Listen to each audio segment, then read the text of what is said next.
Propaganda of children. You want me to sit down? You want to sit on record? आप बोलेंगे, जवाब नहीं दे पाओगे, बैठो खामोश तुम।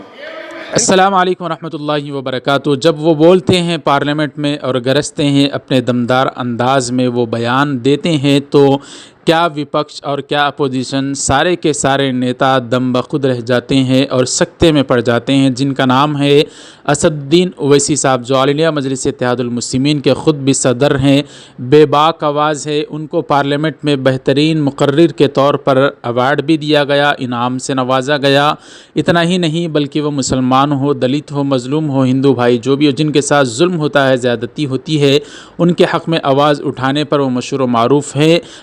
अपने वो जब वो बोलते हैं तो उनके दुश्मन भी उनको तपते हुए कानों से सुनते हैं और उनकी आवाज़ दिल में घर कर जाती है।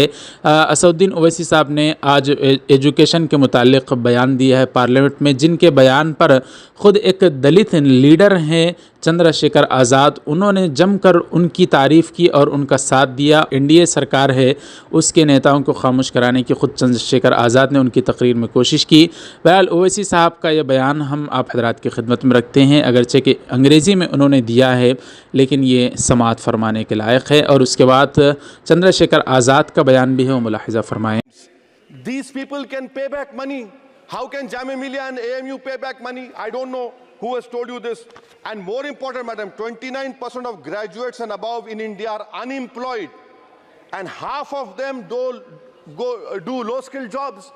This is for you to understand. And may I come to Jamia Millia, madam? Jamia Millia, you have no permanent vice chancellor. Why is it that a registrar is not even qualified to hold that post? Why is it that a standing council is running the Jamia Millia? And please inquire that why 438 crores have been given HIFA, whether competent construction companies have been given or someone has been given on the basis of favoritism.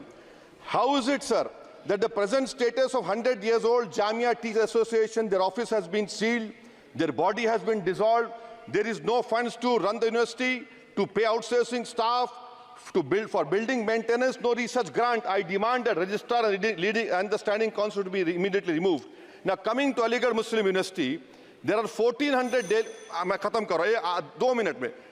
AMU daily wage workers are 1,400, temporary 1,559. Why don't you regularize them? And why are you not giving separate funds, Honorable Minister Garu, to the AMU branch at Murshidabad, in Mallapuram, and in Kishanganj? You want it to be closed? Madam, as of July 2023, the share of ST-OBC in senior professors is even lower. I'm giving you figures, madam. In central universities, there's 66.29 general teaching staff. SC, ST-OBC only 30%. NIT 67%. 33% ST-OBC. In IIT, 84.5 general category. SC, ST-OBC 14%. IIM 86.83%. And in general 11%. Who's responsible, sir? You are running the government 10 years. You are running the 10 years. And lastly, madam, Mananiya sir, this complete lastly, NCRT has been given 500 crores. May I dare to say that this government has been distracted with fudging textbooks, teaching propaganda of children. You want me to sit down? You want to sit on record?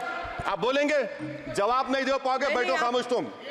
NCRT has removed the reference to Babri Masjid 2002 rights. Why should people not learn from the mistakes of past? Should our children not learn of Gujarat program, massacre of minority Muslims? Those who ignore history mistakes are bound to repeat them. It has made up history argued Indians don't have migrant DNA. तो नाज़रीन, सुना आपने ओवैसी साहब का बयान। उम्मीद है उनका यह बयान पसंद आया होगा। अब चंद्रशेखर आज़ाद जो पहली मर्तबा MP बनकर दलित के बड़े नेता के रूप में वो पार्लियामेंट पहुँचे हैं, उन्होंने भी ओवैसी साहब की हिमायत की थी उनके बयान के दौरान। अब ख़ुद ओवैसी साहब के साथ उनको पार्लियामेंट में गुफ्तगू करते हुए भी देखा गया है। अब मुलाहिज़ा फरमाए चंद्रशेखर आज़ाद का आज एजुकेशन को लेकर पार्लियामेंट में दिया गया बयान। उत्तर प्रदेश के छात्रों की मांग है। मैं यूपी से आता हूँ, छात्र राजनीति से आया, हनुमान बेनीवाल जी छात्र राजनीति से आए हैं। हमारी ये मांग है कि छात्र संघ चुनाव बहाल कराए जाएं, जिससे कि गरीब किसान का बेटा भी नेता बन पाए, अपने हकों के लिए लड़ पाए। SC ST के उच्च शिक्षा के लिए विदेशों में पढ़ने की व्यवस्था कराई जाए, जिसका अभी आंकड़ा बहुत कम है। साथ साथ मेरे लोकसभा क्षेत्र नेटौर में और नजीबाबाद में गवर्नमेंट डिग्री कॉलेज बनाया जाए, सहारनपुर में डिग्री कॉलेज बनाया, भागोवाला में कन्या इंटर कॉलेज बनाया जाए, उसकी ज़रूरत है। नगीना लोकसभा क्षेत्र के में नए कॉलेजों विश्वविद्यालयों की स्थापना की जाए। साथ ही IIT और IIM की स्थापना की जाए। IIM में आरक्षण की व्यवस्था लागू करा जाए। हमारे साथी कह रहे थे करवानी चाहिए इनको, इनकी इच्छा है और होनी भी चाहिए। छात्रों को पोषण या विटामिन सप्लीमेंट भी दिया जाए। स्कूल कॉलेजों विश्वविद्यालयों में SC ST OBC के रिक्त पदों को भरा जाए। जब टीचर होंगे तभी तो पढ़ाएंगे।